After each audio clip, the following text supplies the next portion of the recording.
voisin, il s'est fait tuer dans ses framboisiers à côté de chez nous. Un petit garçon, là, il s'est fait tuer là, sa bicyclette, là. Chez Perriard, trois personnes âgées, elles sont venues au fil l'une derrière l'autre. Les a tués, enfin, C'est une terrible et effroyable affaire de tuerie de masse qui est évoquée ici. En effet, effroyable et terrible sont les deux adjectifs qui s'appliquent bien à ce drame terrible au vu de ses conséquences humaines. Parce que, jusqu'en 1989, jamais il n'y avait eu en France pareille tuerie. L'effroi et la terreur ont effectivement durablement marqué les gens de tout un village rural du Doubs. Et l'affaire dépassera très vite les limites même du village et du canton. C'est toute la région qui en ressortira meurtrie pour de longues années de reconstruction. Jamais non plus de mémoire d'enquêteurs chevronnés et de magistrats déjà aguerris, qui pourtant en ont vu d'autres durant leurs carrières respectives.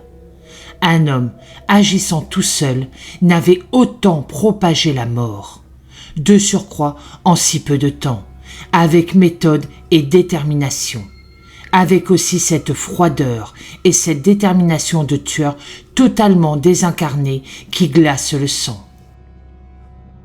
Il est exact que le journal télévisé relatait bien de temps en temps, le soir à 20h, une affaire sanglante, survenue ici ou là, dans une grande ville ou dans sa banlieue. C'est vrai et c'était bien malheureux, mais dans le Doubs paisible, dans ces villages où on ne fermait même pas sa porte, pensez donc. C'est pourtant ce qui est arrivé dans ce tout petit village franc-comtois, bien paisible et totalement inconnu, en ce début d'après-midi de l'été 1989, par une belle journée de juillet, chaude et ensoleillée, prometteuse pour les travaux des champs. On est à l'avant-veille du 14 juillet et de ces traditionnelles festivités qui réjouissent toujours les habitants. Et le pays tout entier va célébrer de concert le bicentenaire de la Révolution de 1789. Ce n'est pas rien. Là, en 30 minutes à peine, 14 personnes, choisies tout à fait au hasard par le tueur lui-même originaire du même village qu'eux, vont perdre la vie subitement, sans même comprendre ce qui leur arrive. Certaines victimes meurent sur le coup, d'autres vont agoniser longuement avant de succomber elles aussi. Et une quinzaine et ultime victime décédera de ses blessures 3 mois et demi plus tard. L'homme enragé, jeune encore, puisqu'il n'a que 31 ans, qui n'a pas hésité à tirer non plus sur les gendarmes, sera finalement grièvement blessé à l'abdomen lors d'un tir de riposte puis arrêté. Les constatations techniques sur place puis la reconstitution judiciaire des faits démontreront tous deux que l'homme armé était à seulement 48 mètres des deux gendarmes quand il les a visés. Il donnera aucune explication rationnelle et entendable pour tenter d'expliquer son comportement. Peut-être parce qu'il n'y en avait pas pour cet homme que certains craignaient au village.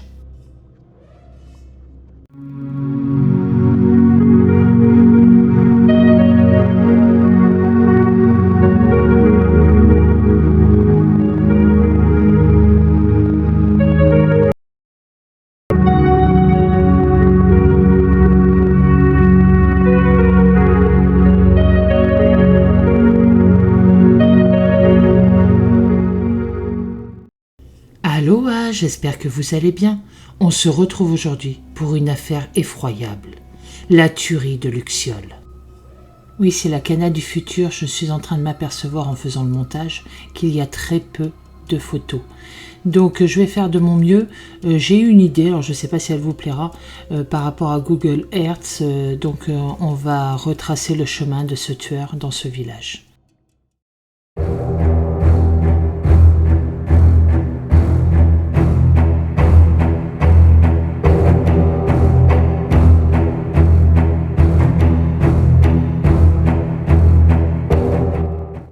Nous sommes le mercredi 12 juillet 1989, à Luxiol, un tout petit village du département du Doubs. On peut dire que là, dans les boucles paisibles du Doubs qui s'écoulent paisiblement, c'est encore la France profonde, cette France paisible et rurale, où il ne se passera jamais rien de grave. Rappelons jusqu'à ces dates-là, en France, à Paris, mais aussi dans tous les grands lieux historiques ou touristiques essentiellement, on se prépare à célébrer en grande pompe le bicentenaire de la Révolution française. C'est un événement festif, préparé de longue date. Même dans les petites localités, il va y avoir des flonflons et un bal sera souvent organisé.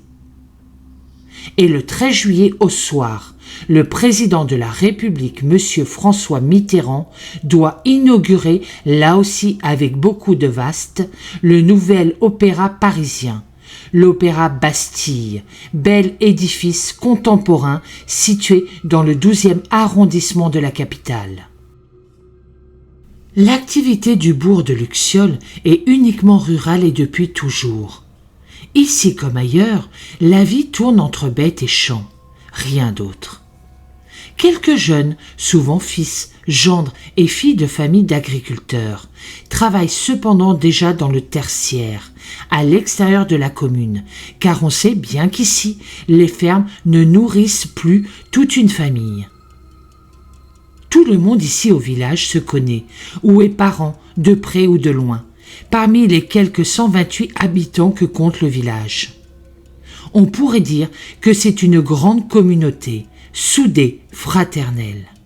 Entraide, solidarité, fraternité, respect ne sont de 20 mots ici. On est dans le canton de Baume-les-Dames, petite cité située seulement à 7 km qui, en ces temps-là, est encore une petite sous-préfecture. Les communes les plus proches et guère plus peuplées sont Vern et Fontenotte, toutes deux situées à 2,3 km du bourg. La petite commune de Vern, nous le verrons, jouera un rôle important dans cette affaire et aurait, elle aussi, pu s'illustrer tragiquement.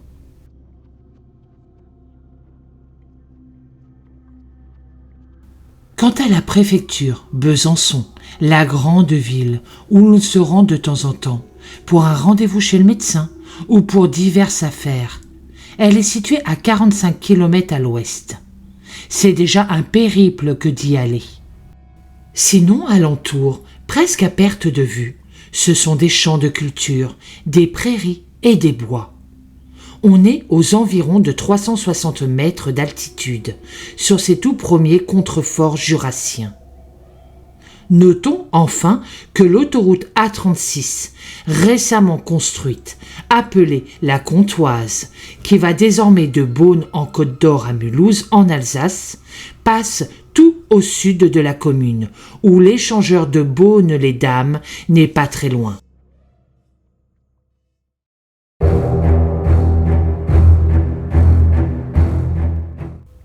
Le mercredi 12 juillet 1989, un peu avant midi, Daniel Maillard et sa toute jeune épouse Corinne, née Dormier, viennent tout juste de rentrer de faire quelques gros achats de mobilier à Baume-les-Dames. Les jeunes mariés, qui ont à peine 25 ans pour lui et 26 ans pour elle, sont attendus pour le déjeuner à Luxiol, dans la ferme familiale de Corinne. Ils s'en font une joie. Tout le monde est assis autour de la table familiale et on prend tranquillement l'apéritif, en évoquant encore les derniers souvenirs de la belle noce de samedi. C'est qu'il y avait du monde cet après-midi-là et ce soir-là. La famille, proche et lointaine, s'était retrouvée, ce qui n'arrive quand même pas souvent. Christian, l'aîné de la famille, est le frère de Corinne, qui est sa cadette. Un garçon un peu bougon et taciturne, et là aussi, qui trinque autour d'un apéritif anisé. Il a 31 ans et est célibataire. Il devait fort logiquement reprendre l'exploitation familiale, après le père, comme c'est la coutume à la campagne, mais cela ne se fera pas, car Christian Dornier est conscient de ses propres limites. Il n'avait finalement pas assisté à la noce de sa sœur Corinne, 4 jours auparavant, pas plus qu'à celle de son frère Serge, 2 semaines auparavant. Il était alors resté seul avec ses bêtes à l'étable. Mais il n'y avait pas eu d'accroc. L'union avait été célébrée à la mairie du petit village de Luxiol. Puis direction l'église de Verne pour la cérémonie religieuse. Car, fait rarissime, il n'y a pas d'église et donc de paroisse ici à Luxiol. Et il ne participe pas non plus au repas de midi, qui suit et se retire. Il est comme ça, souvent, et cela, en fait, ne choque personne. On a pris l'habitude de le prendre comme il est. Il n'a pas assisté non plus à la noce de Corinne samedi dernier, sans donner de raison. On dit de lui qu'il est amer, aigri, désabusé. Peut-être, mais c'est inquiétant tout de même. À la fin du repas, Georges, le père de famille, s'assoupit pour une petite sieste, comme il en a l'habitude après manger. Il est aux alentours de 14 heures à ce moment-là. C'est précisément à cet instant qu'un bruit provenant de derrière la porte de la cuisine se fait nettement entendre. Corinne, la jeune épouse, se lève et va voir. Elle constate alors que le fusil de son père Georges était malencontreusement tombé contre la porte. Elle l'a simplement reposé contre le mur. Mais ce que la jeune épouse ne sait pas, c'est que ce fusil est toujours soigneusement rangé dans son étui et mis à l'abri des tentations. On ne réveille pas le père pour si peu. Il verra après. Le père, justement, homme de la terre prudent et avisé, en a connu jadis des accidents de ferme et de chasse, trop souvent dus à la bêtise, à la négligence ou encore à l'ignorance. Alors, pas de ça chez lui où tout le monde est chasseur. Personne alors, autour de la table, ne comprend encore ce qui se trame dans l'arrière-cuisine de la ferme des Dorniers. Mais nous devinons déjà que l'engrenage fatal s'est mis en route. Irrémédiablement, un homme cruel et froid va passer à l'action. Il est 14h10 sur l'horloge comptoise de la grande pièce à vivre. Daniel Maillard se lève, bien à contre-cœur, pour se rendre aux toilettes. C'est qu'il faut bien reprendre l'activité de l'après-midi.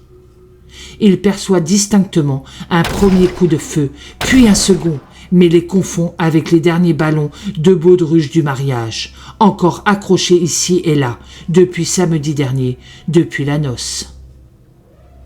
Mais Daniel Maillard entend simultanément des cris qui résonnent dans la pièce d'à côté. Et il en est certain, quelqu'un a crié « Sors vite !» Il se rue sur la porte de séparation de la cuisine, s'engouffre dans cette dernière pièce et voit une scène d'horreur. C'est un vrai bain de sang. Au sol, il y a 2 corps étendus qu'il ne reconnaît pas tout de suite. Le temps de recouvrir ses esprits. 1 seconde ou 2, mais pas plus. Il distingue le corps de sa belle-mère, Jeanne, âgée de 57 ans, inerte, et celui de Marcel Le Chine, âgé de 45 ans. L'inséminateur local de bovins, qui avait justement rendez-vous à la ferme cet après-midi-là, et avait été invité à déjeuner. Christian Dornier vient de tuer les 2 premières victimes de son périple meurtrier. Face à lui se dresse, debout, le regard à la fois vide et haineux, Christian Dornier, son beau-frère. L'homme le regarde fixement, le nargue ostensiblement, tout en rechargeant son fusil de chasse à double canon. Les regards des 2 hommes se croisent, se jaugent, mais Daniel Maillard n'a pas le temps de désarmer le forcené. Le canon est dangereusement pointé vers lui. Daniel sort précipitamment par la fenêtre des toilettes, car, en fait, il ne veut pas mourir ici. Bêtement et lâchement. S'il le faut, Il vendra très cher sa peau de toute façon, et il est décidé à faire quelque chose. Il apprendra par la suite et dans le cadre de l'enquête qu'il a en fait échappé 2 fois à la mort. Car Christian Dornier, après avoir blessé sérieusement son père, Georges, 57 ans, encore assoupi dans la grande pièce à vivre, a tiré 2 fois, coup sur coup, dans sa direction, sans l'atteindre fort heureusement, essentiellement grâce à la configuration des pièces et de la maison. Il n'est même pas blessé et se dit miraculé. L'homme a fait son premier blessé sérieux, son père, qui, costaud et dur au mal, survivra et commit sa première tentative de meurtre sur son beau-frère.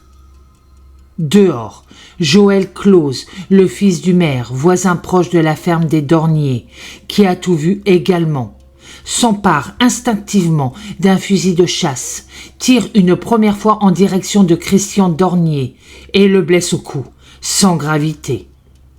Il ne le visait pas expressément, mais voulait l'intimider et peut-être le désarmer. Mais cela n'arrête en rien l'homme devenu comme fou. Il a ainsi sauvé de façon certaine sa mère au volant de sa voiture. Mais hélas, perdra sa petite cousine Pauline, abattue par le tueur fou. Il est à peine 14h15. Daniel Maillard ne voit pas, à ce moment-là, où peut bien se trouver son beau-frère, devenu tout à coup fou, car il veut éviter un bain de sang plus important encore. Il le croit encore en train de rôder dans la ferme et ses dépendances. Mais c'est alors qu'il entend la voiture de son beau-frère, une Volkswagen Golf GTI noire, démarrer et partir dans le village. Alors qu'il a déjà tué 3 personnes et en a blessé très sérieusement une autre, Christian Dornier va commettre l'irréparable. Au hasard de ses pérégrinations dans le village, roulant lentement avec sa voiture, le canon du fusil posé sur la vitre à moitié baissée, côté conducteur, il va tuer 11 autres personnes, croisées par hasard dans les rues, devant leur porte, près du lavoir, sur la place communale, bref, partout où il passe et repasse. À côté de lui, sur le siège passager avant droit, Christian Dornier a pris le soin de poser, bien en évidence, 3 boîtes en carton, ouvertes, contenant en tout 89 munitions de chasse. Autrement dit, un véritable arsenal avec lequel il aurait pu soutenir un petit siège ou faire un baroud d'honneur. La plus jeune de ces 11 autres victimes avait 5 ans à peine. La plus âgée avait dépassé les 82 ans. Aucune de ces victimes n'était une connaissance directe du tueur fou. Aucune non plus, et cela a bien évidemment été vérifié, n'avait de contentieux quelconque avec lui. Elles avaient en commun de s'être trouvées sur son chemin au mauvais moment, c'est tout. Une horreur. La carte des lieux d'assassinat dressée par les enquêteurs judiciaires de la section de recherche de la gendarmerie de Besançon est éloquente. L'homme a ratissé le village méthodiquement, rue par rue, avant de se diriger vers les villages voisins de Verne et autres chauds. À ce moment-là, il est tout juste 14h45. Et, en plus de toutes ces victimes mortellement touchées, Christian Dornier blessera encore 8 autres personnes, certaines très sérieusement. C'est un carnage qui a été commis. Tout en conduisant sa voiture, Christian Dornier va abattre sans aucune raison le petit Johan Robès Masson, un garçon âgé seulement de 10 ans, suivi peu après par son frère d'adoption Johnny Robès Masson, 14 ans. Les enfants se promenaient simplement dans le village avec leur vélo. Ils sont les 4e et 5e victimes du tueur fou. Louis Girardot, 47 ans, en train de travailler dans son champ de betteraves. L'homme ne l'a même pas vu arriver. Il meurt sur le coup, victime d'une décharge de fusil de chasse, n'ayant probablement pas identifié son meurtrier. Il est alors la 6e victime mortellement touchée. Car dès les premiers coups de feu entendus, plusieurs personnes, dont le maire du village, recroquevillé derrière ce qui reste de sa porte qui a volé en éclats, avaient assez vite retrouvé leur esprit et avaient aussitôt appelé la gendarmerie locale. C'est le gendarme de permanence à la brigade territoriale de gendarmerie de Beaune-les-Dames qui reçoit les premiers appels de gens affolés et angoissés. Il est alors 14h15. Les appels se succèdent à un rythme effréné. On a du mal à comprendre ce que disent tous ces gens. Affolés, bégayants pour certains, mais les faits semblent très graves. L'alerte générale est aussitôt lancée sur les ondes radio et de toutes les brigades de gendarmerie du secteur de Beaume-les-Dames. Et très vite depuis Besançon, les premières patrouilles partent pour se rendre à Luxiol. L'officier de gendarmerie qui commande le groupement de gendarmerie départementale du Doubs, à Besançon, prend la situation en main, donne ses premiers ordres et fait converger tous les renforts disponibles vers Luxiol. Il fait notamment converger sur les lieux de nombreux gendarmes motocyclistes. Ils escorteront les ambulances vers les différents centres hospitaliers de toute la région, car parfois il s'agira d'aller loin. Avant de rendre compte lui-même à l'échelon régional de la gendarmerie à Dijon, il fait partir la brigade des recherches départementales et le peloton de surveillance et d'intervention départementale. Ce seront des renforts précieux une fois arrivés sur place, où lui-même va se rendre sans délai. Le capitaine René Sarrazin, commandant la compagnie de gendarmerie de Beaune-les-Dames, est d'ailleurs déjà sur le terrain, à cette heure-ci, avec une patrouille de la brigade territoriale de Roulan, qui effectue à 2 gendarmes un contrôle de la vitesse sur une route départementale de la région. Non loin des lieux, en fait. Tous ont entendu en direct les premiers appels radio angoissants. Et, en professionnel, ils comprennent vite.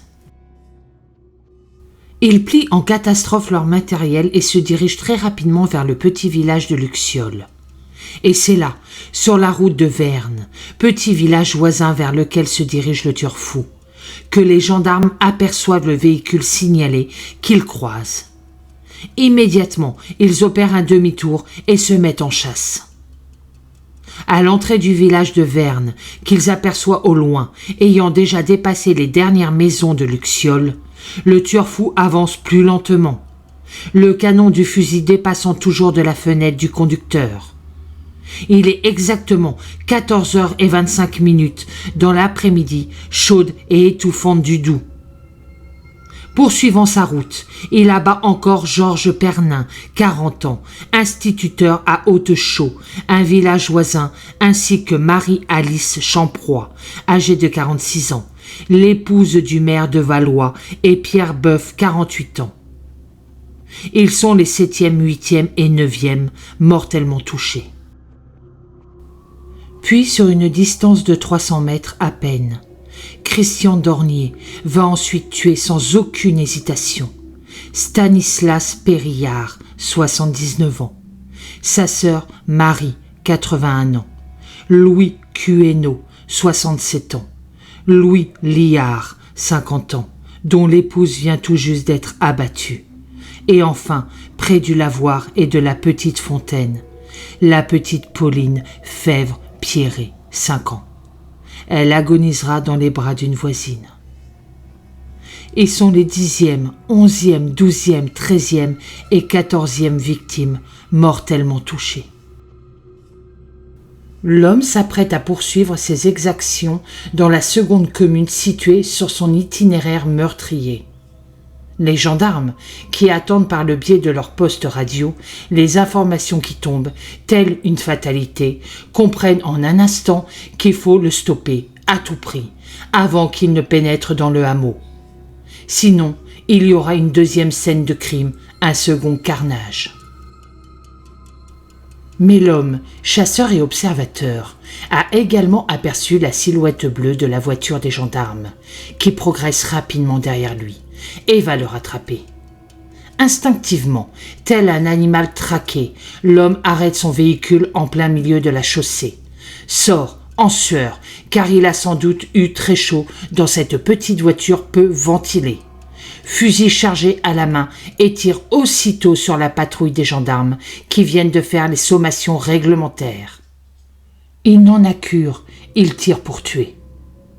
En outre, Christian Dornier, toujours mu par son terrible instinct de mort, toujours au volant de sa voiture, le canon toujours posé sur la vitre mi-baissée, va blesser 6 autres personnes, dont certaines sévèrement.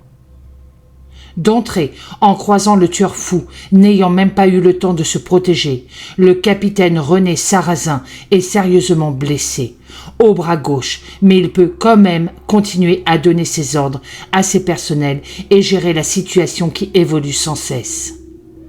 Les 2 autres gendarmes qui l'accompagnent se protègent derrière l'illusoire portière en tôle de leur véhicule et font feu sur le tireur qui est touché par 2 fois à l'abdomen. Précisons que le tireur fou, une fois neutralisé, l'arme retirée, sera soigné sur place, conduit sous bonne escorte motocycliste de gendarmes, au centre hospitalier universitaire de Besançon, où il sera hospitalisé. Il survivra à ses blessures.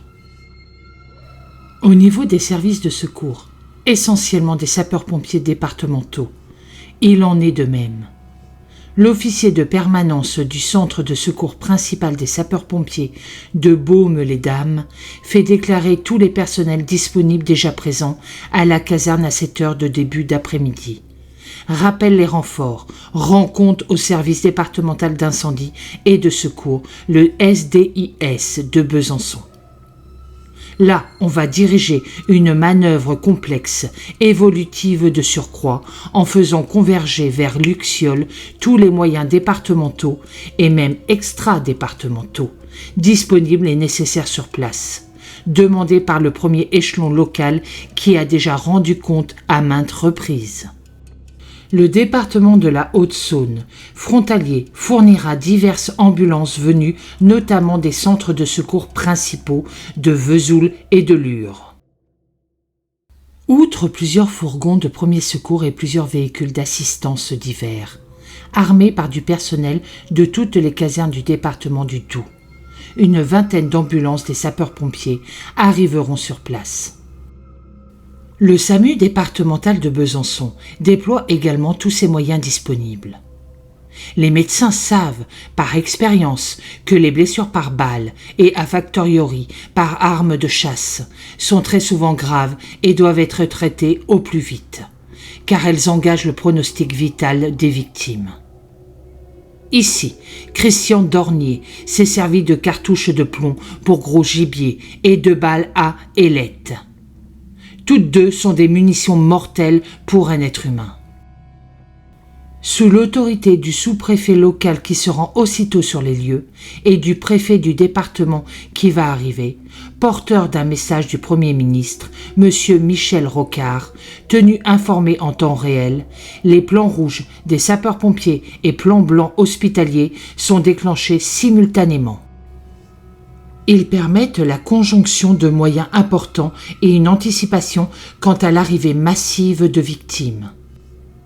Le procureur de la République de Besançon s'est également déplacé sur les lieux.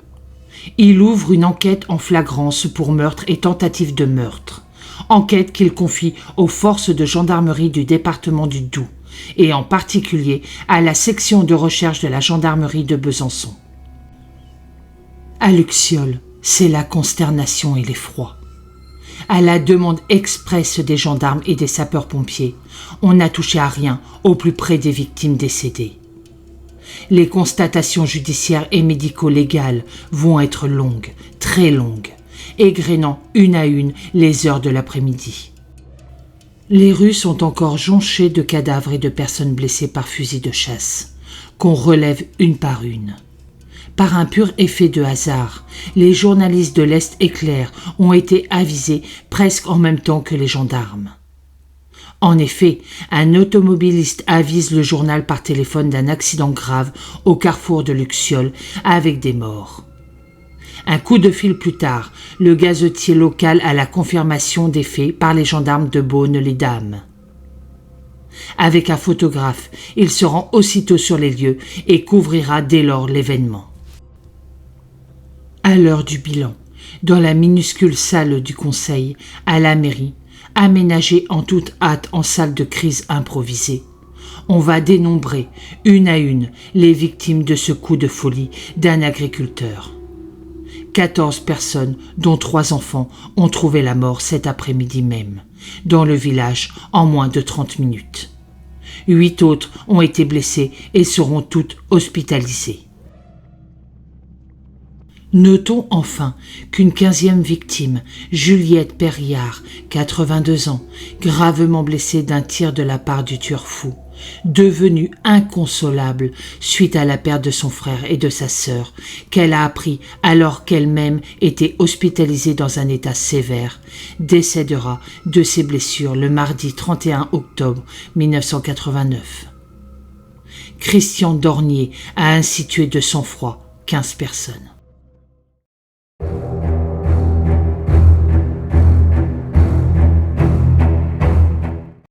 Quelques heures à peine après ce terrible drame, l'incompréhension est le sentiment qui domine très largement dans la population de Luxiol. On tente d'expliquer maladroitement ce coup de folie brutal par le fait que Christian Dornier venait d'être écarté de la reprise de l'exploitation familiale par ses parents, malgré le stage de formation qu'il avait suivi. Mais cette explication ne résout rien. Porte là. Et puis le voisin, il s'est fait tuer dans ses framboisiers à côté de chez nous. Un petit garçon, là, il s'est fait tuer là, sa bicyclette, là. Chez Perriard, trois personnes âgées, elles sont venues au fil l'une derrière l'autre. Il y en a une qui est blessée, les 2 autres sont morts. Juste là derrière, le long du chemin, il a tué une personne de voyant qui s'en allait avec son tracteur de la forge ici. Il l'a tué le long du chemin. Il y en a un cultivateur qui était dans ses betteraves. La même chose. Une petite fille ici vers la Fontaine, la même chose. C'est impensable, c'est affreux. Affreux, la montagne de douleur qui va causer. Ici et là, on murmure assez vite aussi que le garçon avait quand même un problème global de comportement. Voire, ajouteront certains avec malice, de sociabilisation. Mais on sait aussi que dans certaines familles, ces choses-là étaient quelquefois tues ou cachées. Et les voix vont se délier, la souffrance aidant. Parfois trop longtemps, tue, parfois excessive, parfois sonnant juste tout de même. Ça devait arriver, dit une voix qui souhaite rester anonyme. On en voudra beaucoup au maire, habilité à prononcer une hospitalisation d'office en cas de danger grave, et au père du garçon, peut-être resté longtemps dans le déni. Ce sont des tabous dont on ne parle pas ici. La mère, qui le surprotégeait sans doute, est décédée, elle qui s'était fermement opposée à tout séjour en milieu psychiatrique. Or, bien avant les faits, on parlait déjà de schizophrénie profonde et de nécessité de soins appropriés. On dit l'avoir vu rôder la nuit au village. On le dit peu intéressé par les filles et, plus généralement, par les jeunes de sa génération. Bref, les habitants de Luxiol le décriront comme un être taciturne, renfermé, violent, absent, associable. Un ours pour certains des habitants, et dangereux de surcroît. Par ailleurs, Christian Dornier avait le complexe de personnalité. On sait maintenant qu'il ne supportait pas son apparence physique et aurait fait l'objet d'avanies sur sa calvitie précoce. Cela l'aurait miné et il ruminait souvent à ce sujet, dira-t-on de lui. Ce n'est nullement faire injure à ces gens-là que d'évoquer certaines situations où la honte, la fierté, l'orgueil aussi, le rang social commandait de ne pas étaler ostensiblement ou évoquer de tels comportements. Cela est de notoriété publique. Il est un fait que Christian Dornier avait consulté plusieurs fois le médecin de famille, en particulier pour des épisodes dépressifs. Ce praticien l'avait alors orienté vers un confrère en psychiatrie. Mais la démarche étant personnelle et avant tout volontariste, Christian Dornier ne prendra jamais rendez-vous. On est en droit de s'interroger, toujours a posteriori cependant. Christian Dornier a-t-il reçu tout le soutien familial nécessaire et peut-être attendu ? Quelle était sa place dans cette famille, lui qui était le premier-né ? Nous n'avons pas les réponses à ces questions toujours très délicates, et seule peut-être sa sœur Corinne aurait-elle pu éclairer plus avant les enquêteurs et les médecins sur ces ambiguïtés comportementales. Mais malheureusement, elle a été l'une des premières victimes de son frère. Une fois soigné au centre hospitalier universitaire de Besançon, Christian Dornier va être transféré à l'hôpital pénitentiaire de Fresnes, dans le département du Val-de-Marne, dès le samedi 15 juillet 1989. Un juge d'instruction, M. François Hardier, ayant été nommé par le parquet de Besançon, le meurtrier fou est inculpé d'assassinat et tentative d'assassinat. Ce sont les termes juridiques de l'époque, car aujourd'hui, nous dirions mis en examen. Parallèlement, le juge d'instruction va commettre 2 experts psychiatres près les tribunaux et les cours d'assises pour examiner en détail l'intéressé et évaluer son état psychique. Car il s'agit de savoir si l'homme peut être traduit en justice ou non, conformément aux dispositions du droit français en l'état, et s'il peut répondre de ses actes. En d'autres termes, plus communément dit, les magistrats et les experts s'interrogent. Cet homme est-il fou aux yeux de la loi ou reste-t-il néanmoins accessible à une sanction pénale ? Leurs conclusions minutieuses, détaillées, argumentées seront rendues en novembre 1989 et elles sont sans appel. Christian Dornier est jugé pénalement irresponsable et les 2 experts suggèrent de le placer dans un établissement spécialisé pour malades dangereux. Cet avis d'expert sera corroboré par une contre-expertise qui s'est déroulée en février 1990. Cette nouvelle expertise confirme bien que Christian Dornier est atteint de schizophrénie évolutive et était irresponsable au moment des faits. Il n'y aura donc pas de procès pénal, et ce, aux grandes dames des familles des victimes, qui souhaitent voir le jeune agriculteur traduit devant la justice. Ces victimes se sont d'ailleurs rapidement constituées en association et ont pris un avocat, maître Philippe Cadreau, bâtonnier au parquet de Besançon, pour défendre leurs droits et avoir accès aux pièces du dossier. Le mercredi 2 mars 1994, la juge d'instruction Anne Caron rendra une ordonnance de non-lieu. Ainsi, en vertu de l'article 122-1 du nouveau code pénal, Christian Dornier est déclaré irresponsable au moment des faits et ne sera donc jamais jugé. Depuis le mois d'avril 1991, Christian Dornier est interné dans un établissement hautement spécialisé, situé à Sarreguemines, dans le département de la Moselle. À la date d'aujourd'hui, l'intéressé, qui a 66 ans désormais, y est toujours retenu avec d'autres grands criminels français.